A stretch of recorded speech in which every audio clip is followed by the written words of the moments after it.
तो सबसे पहला मिथ जो है, जो आपके मन में गलतफहमी रहती है कि जैसे ही आप कॉलेज से अपना निकलोगे, कोई कंपनी ज्वाइन करोगे तो आपको कंपनी बुला रही है, आओ बेटा आओ आओ और लाख रुपए का सैलरी ले जाओ।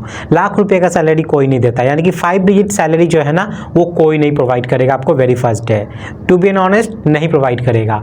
लेकिन क्या कोई प्रोवाइड नहीं करता है? करता है। एक्सेप्शनल केस है जिसमें L&T हो गई, बड़ी बड़ी कंपनियां हैं जो प्रोवाइड करती है एक अच्छे लेवल पे ले जाकर। क्योंकि मैंने देखा है, बहुत ही चुनिंदे बंदों को देखा है जिनका जो पैकेज है वो अच्छा खासा मिल जाता है। ठीक है, 13 लाख 14 लाख का पैकेज आता है, 20 लाख का पैकेज आता है। अगर आपको बाहर जॉब मिल रही है तो आपका पैकेज जो है वो लाखों में रहेगा।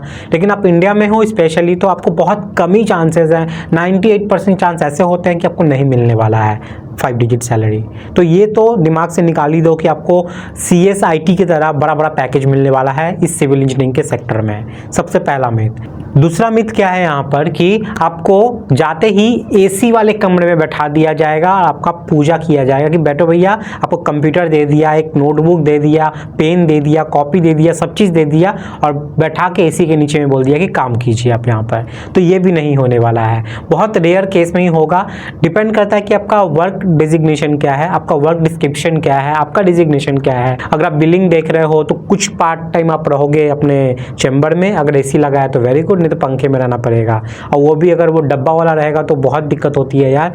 क्योंकि देखो सच बोले ना तो हम लोग सिविल इंजीनियर है, हम लोग को क्या प्रोवाइड किया जाता है? हम लोग को एक बंजर जमीन प्रोवाइड कर दी जाती है, एक खाली जमीन प्रोवाइड कर दी जाती है जहाँ पे हम लोग को बिल्डिंग बनाने हैं, ब्रिज बनाने हैं। तो जो डेवलप्ड ही नहीं है, हम लोग जब शुरू में जाएंगे वहाँ पे तो कैसे हम लोग को सारी सुविधाएं मिलेंगी? नहीं मिलेंगी। वहाँ पे आपको सुविधा बनानी पड़ेगी। पहले आपको वहाँ पे सारे घर वगैरह उसे बनाना पड़ेगा, इलेक्ट्रिशियन का काम होगा, MEP का काम होगा, सब चीज़ धीरे धीरे होगा, इंटीरियर होगा, तब जाके सब चीज़ वहाँ पे आएगी। तो शुरू में आप सोचो कि हम जाके AC में बैठे रहेंगे तो ये नहीं होता है। ठीक है, आप ये हकीकत है। बहुत सारी कंपनी आप लोग के लिए अच्छे सेल्स ऑफिस वगैरह आपके लिए अच्छे ऑफिस बना कर देती है रहने के लिए, ये भी अच्छा पार्ट है, ये भी रहता है। बड़ी कंपनी में जाओगे तो यही सब आपको फायदा मिलेगा।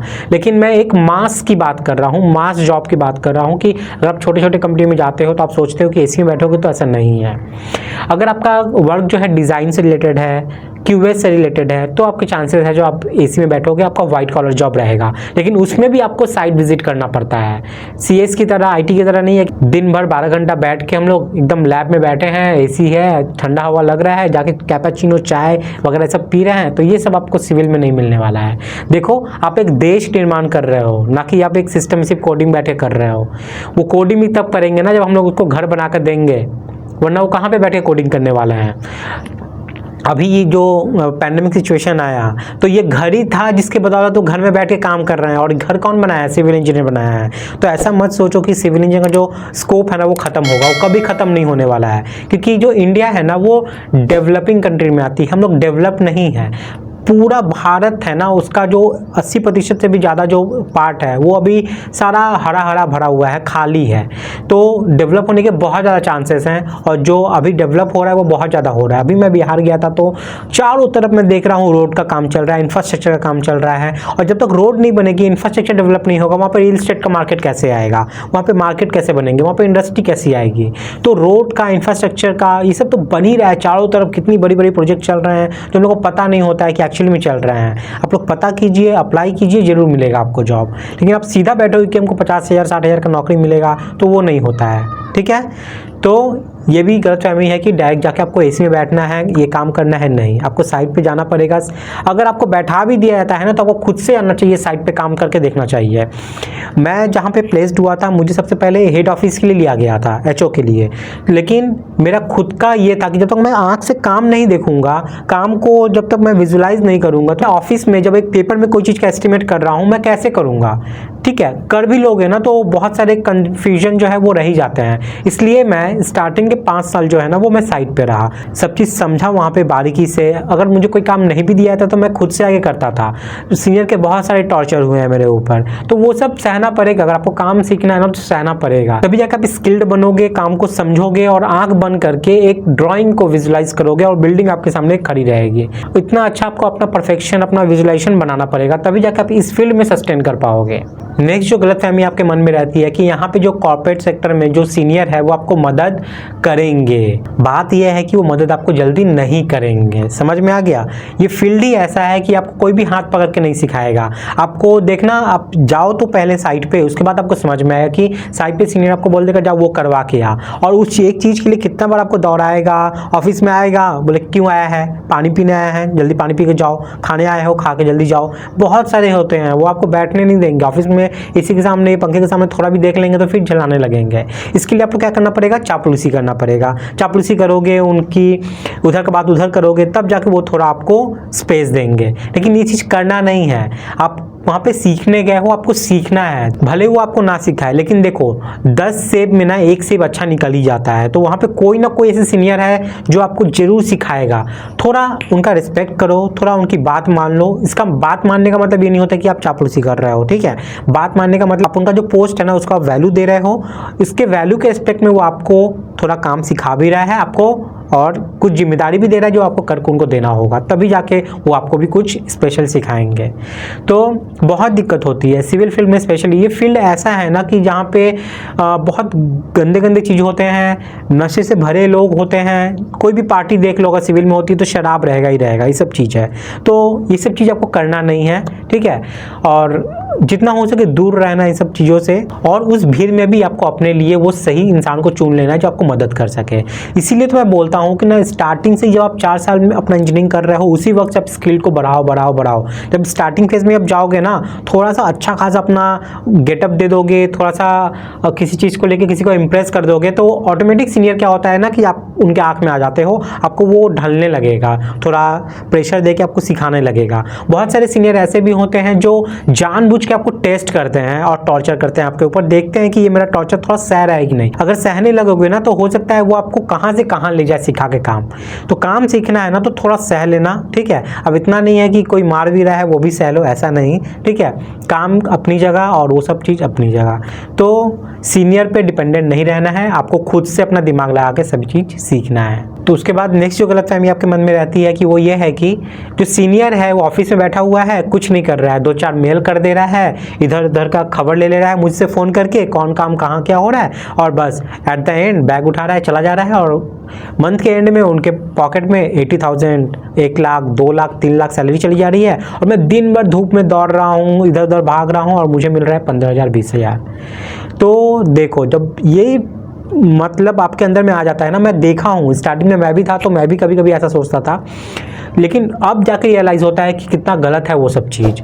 जब आप उस स्टेज पे हो, फ्रेशर हो ना, और जब वो जिस स्टेज पे बैठे हुए हैं, आप गैप देखो, बहुत ज़्यादा गैप है, और वो आपकी जगह से होते होते होते उस जगह पे गए हैं, तो आपके जगह रह के वो भी वो सब चीज़ झेले हैं जो आप झेल रहे हो।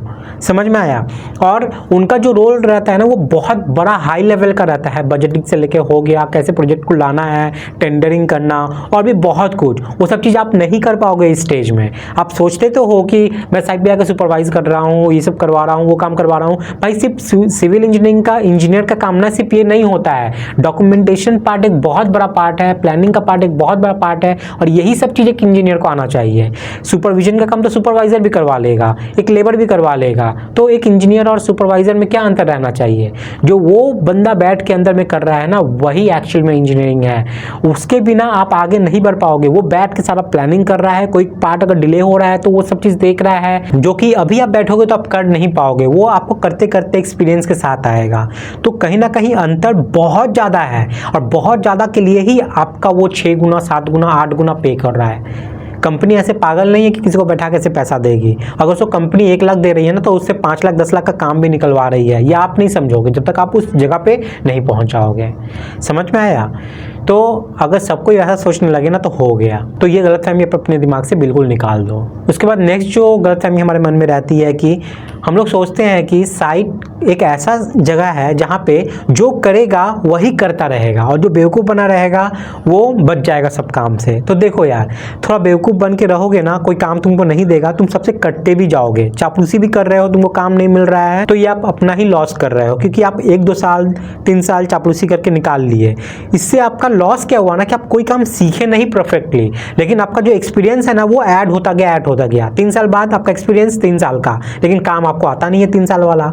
इससे जब आप आगे चले जाओगे ना, जब आपका प्रमोशन होगा, मान लो किसी तौर पे चापलूसी करके हुआ, किसी तरीके से भी हुआ, जब आपको वो रोल दिया जाएगा तो आप वो रोल निभा नहीं पाओगे, तब जाके कंपनी आपको निकाल भी सकती है, कुछ एक्शन भी ले सकती है, कुछ भी कर सकती है। तब जाके आपका जो सीनियर आपसे आगे जो बढ़ा हुआ है ना, वही सीनियर आपके ऊपर डंडा पीटेगा। अब बोले कि जब काम नहीं आता तो हट यहाँ से, उसको बैठा, क्योंकि उसको तो जवाब देना है ना, उसको तो काम निकलवाना है। जब आपको काम नहीं आ रहा है तो वो एक ऐसे बंदे को बैठाएगा जिसको काम आता है।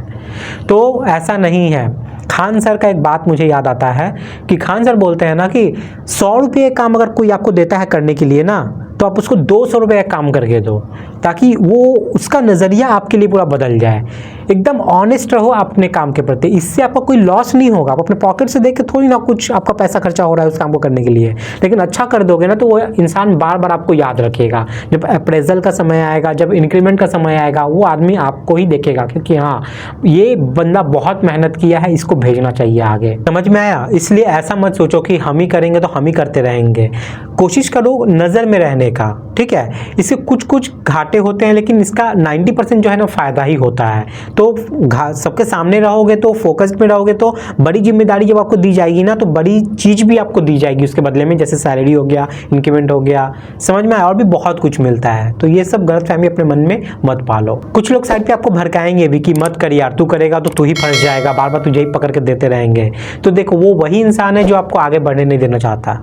सीधा सा बात है, आप जाके करो ना, क्या लॉस है आपका यार। अब तो देखो साइट पे 10 से लेके 6 या 8 से 8 कॉन्ट्रैक्टर फर्म में 12 घंटा का जॉब, 10 घंटा का जॉब, अब तो उस वक्त वहाँ पे देने आए हो, कुछ नहीं करोगे तो आप तो कुछ नहीं सीख रहे हो। इससे अच्छा है जब हमको रहना ही है साइट पे, रहना ही है ऑफिस में, तो उस वक्त कुछ ना कुछ करते रहें, कुछ ना कुछ करते रहें, ताकि एक समय वो चीज़ आपको जरूर पे करेगा आपके लाइफ में। मैं गारंटी लेता हूँ इस बात की। समझ में आया? तो ये एक छोटा सा सेशन था जिसमें आप लोगों को बताना चाहता था कि क्या क्या गलतफहमी एक फ्रेशर के मन में रहती है, ठीक है। अगर आप भी ये सब सोचते थे तो मुझे कमेंट सेक्शन में जरूर बताइएगा, और अभी जाकर आपका माइंडसेट भी आगे चल के जरूर चेंज हुआ होगा, जैसा कि मेरा चेंज हुआ है आगे चल के। तो कोई भी चीज़ एक्सपीरियंस से ही आता है, और एक्सपीरियंस आपको कोई किताब में नहीं मिलेगा, कोई जगह नहीं मिलेगा, कहीं से आप खरीद नहीं पाओगे। अगर आपका भी कोई एक्सपीरियंस इन सब चीज़ों से रहा है तो कमेंट सेक्शन में मुझे ज़रूर बताइएगा, ताकि मैं भी सुनूँ और मैं भी अपने फ्रेशर टाइम के जो टाइमिंग थे, मोमेंट्स थे, मेमोरीज थी, उसको रिकॉल कर सकूँ।